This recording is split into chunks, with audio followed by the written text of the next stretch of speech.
अस्सलाम वरहमतुल्लाह। प्रोग्राम तिब्बे नबवी सल्लल्लाहु अलैहि वसल्लम में मैं हूँ आपका मेज़बान प्रोफेसर हकीम तारिक अहमद। आज हम जिस मौजू पे प्रोग्राम कर रहे हैं वो है शहटीका पेन। इरको निसा भी कहा जाता है उसको, और लंगड़ी का दर्द भी उसे कहा जाता है।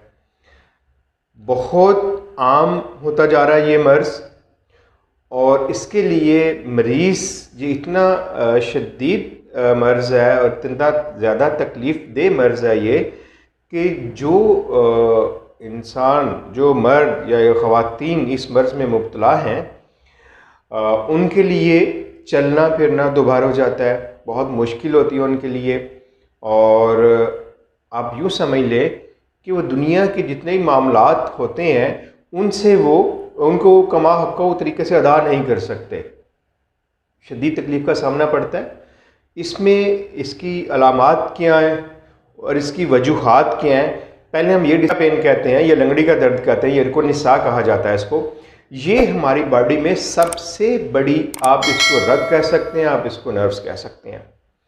ये यहाँ से शुरू होकर हमारी कमर से नीचे तमाम मोहरों से होती हुई फिर नीचे जाके दोनों तरफ डिवाइड हो जाता है, राइट साइड पे और लेफ़्ट साइड पे दोनों हिप जॉइंट जो हैं वहाँ से निकलती हुई फिर ये नीचे हमारी रान की बैक साइड से नीचे पिंडलियों में, फिर पाँव से लेके आगे तक जो अंगूठे तक ये जाती है नस रग जो है।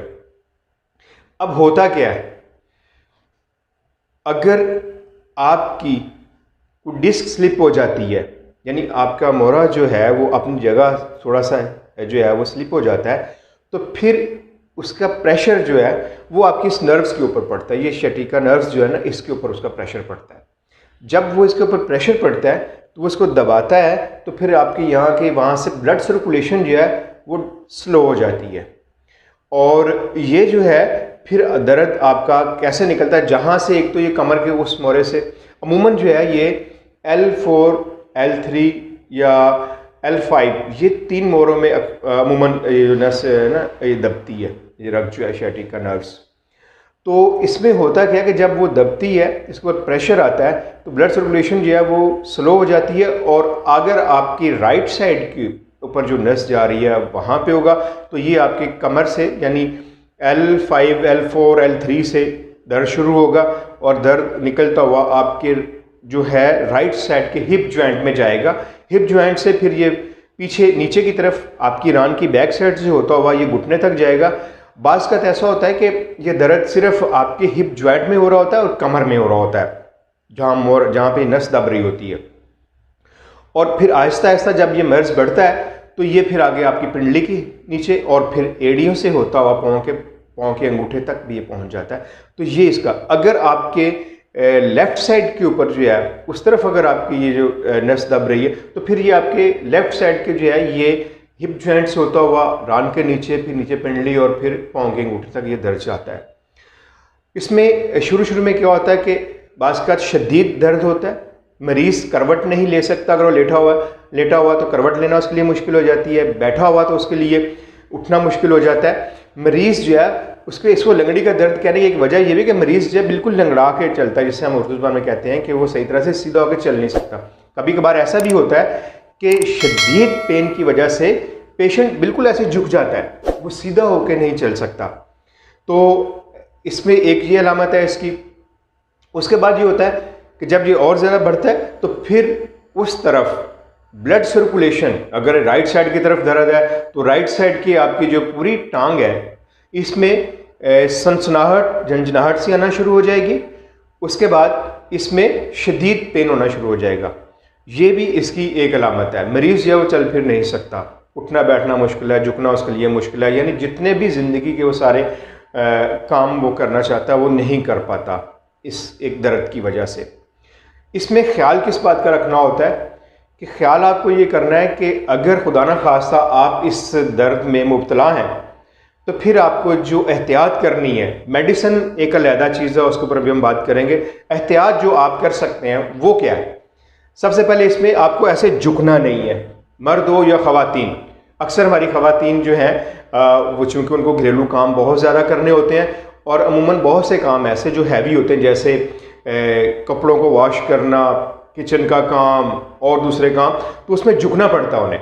तो जिनको खुदा न खास्ता अगर ये दर्द है उन ख़वातीन को, तो उन्हें झुकना नहीं चाहिए, बिल्कुल ऐसे झुकना नहीं है आपने, ठीक है।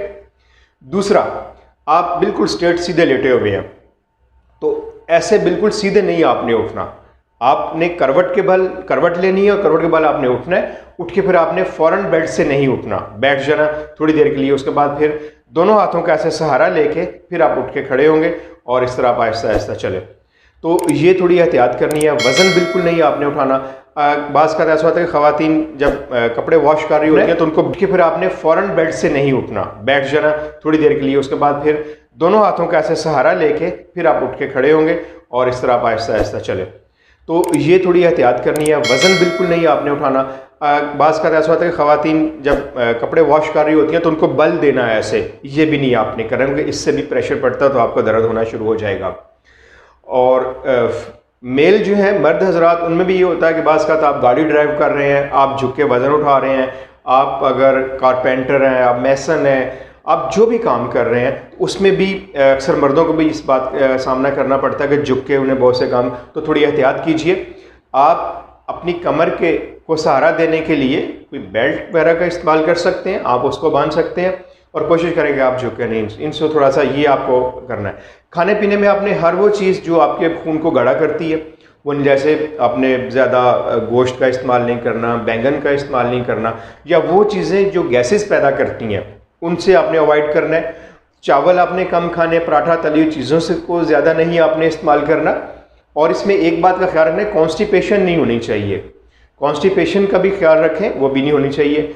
और ठंडा पानी आपने बिल्कुल नहीं पीना। अगर आप ठंडे पानी का ज़्यादा इस्तेमाल करते हैं तो उससे भी आपके मर्ज़ में इजाफा होना शुरू होता है, दर्द ज़्यादा बढ़ जाता है।